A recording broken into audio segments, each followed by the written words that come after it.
All right, back with you to continue to discuss Clause 8 in ISO 9001 2015, specifically 8.5.2. So we're continuing that 8.5 discussion. So 8.5.2 is about the identification and traceability of what you as a business are doing out there. And it can vary greatly depending on the business size and what you're doing. And this can also be for services and manufacturing. So oftentimes identification has to do with materials and equipment, property that a company is using, and some may have thousands. So you have to have a way to identify all that stuff, right? An inventory, a listing, so you know what is where, and it can be a lot, right? That's why it's important to have a documented system in place to keep an eye on all that.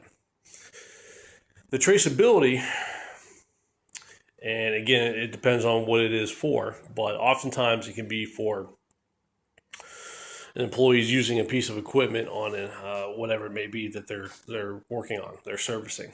So a tool to fix equipment, right? So you have to have a way to show through documentation that individual used that particular piece of equipment.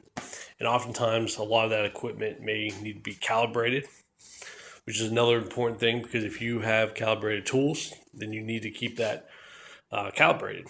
So there's certain frequencies to do that. So it's important that, in that case, that you're documenting the calibration of the equipment, and that ensures that it's within scope. Because if you use something that's outside the calibration window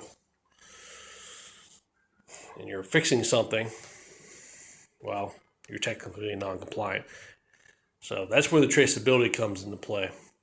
It's all about documentation, just like everything in ISO in reality. Documentation is very important. So ensuring that you are watching over all the varying equipment, materials, and property. Everything's identified and being managed, as well as traced to any individuals that are using it. It's all documented. All right. So this is an important piece of ISO, especially in certain fields where there's a lot of sensitivity with the equipment that they may be using. So it's important that you have that system in place, watched over, monitored, and tracked. All right.